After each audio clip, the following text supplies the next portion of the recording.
Vamos finalizar o programa contando a parte final, portanto, dessa história. Morte do advogado José Lael.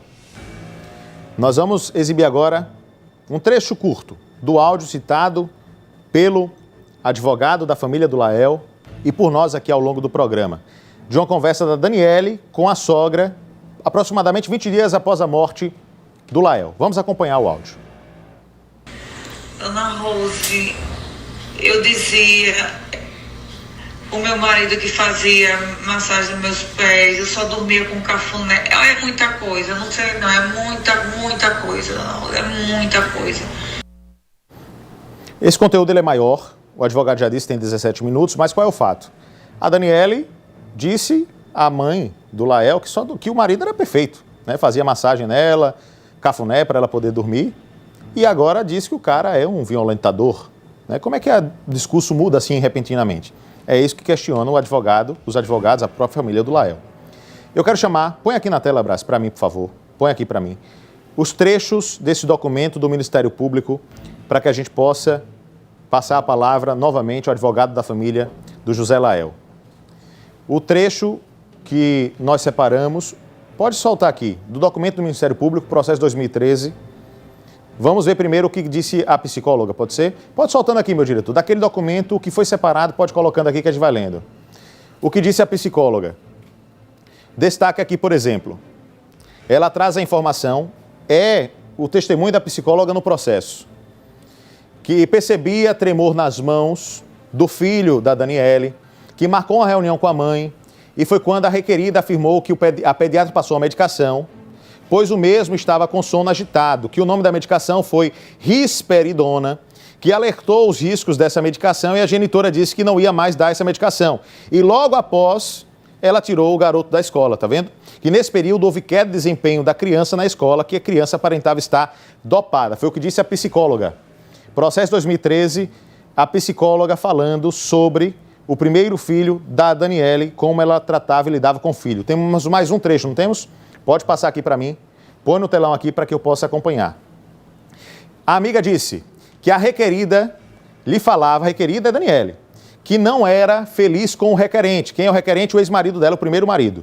E por causa disso procurava outros homens. Ou seja, de acordo com a amiga, Daniele traiu o primeiro marido.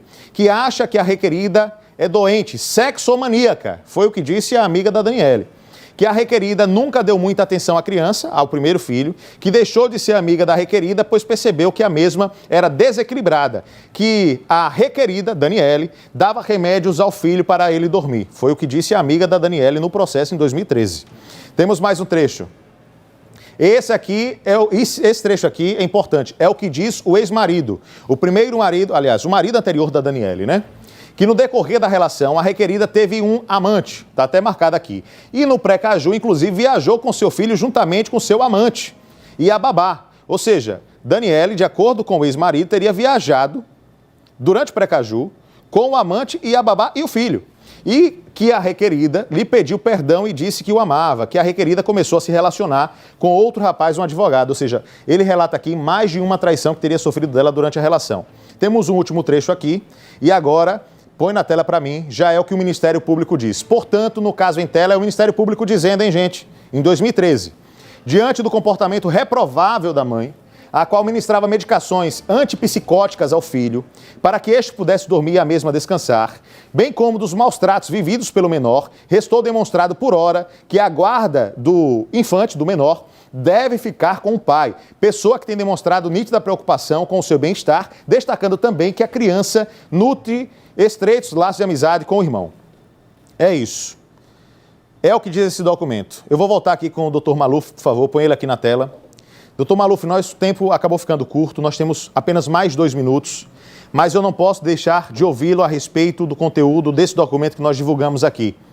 É um documento de teor muito tenso. O que eu te pergunto é, o senhor acredita na veracidade do conteúdo desse documento e mais, a família do Lael tem conhecimento também dessas situações? Fique à vontade. Bom, Lucas, quanto à veracidade do documento, quanto à veracidade das informações, se esse documento partiu do Ministério Público, sim.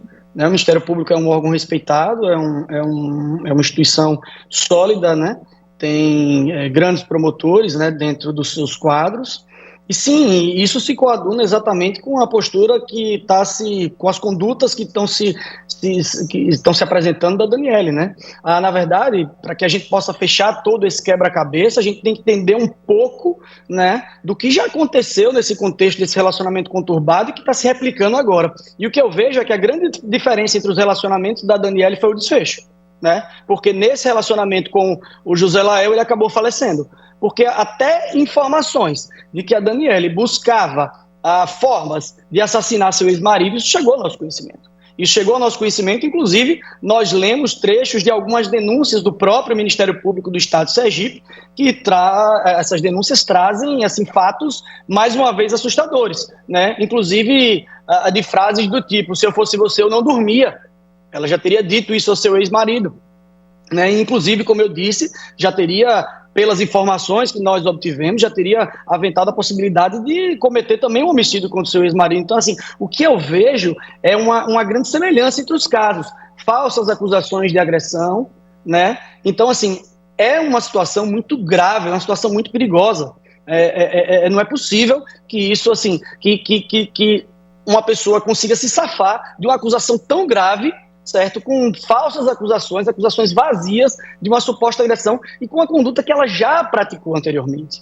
E aí, quando a gente passa a analisar o que ela foi capaz, eu tenho que repetir isso, porque é assustador, o que ela foi capaz de fazer com o próprio filho, né, no ano 2013, uma criança, eu não sei quantos anos esse menino tinha, mas esse menino, aparentemente, ele absorvia altas doses de medicamento que era altamente nocivo, né? Acredito eu que causava danos neurológicos. Então, assim, é realmente assustador.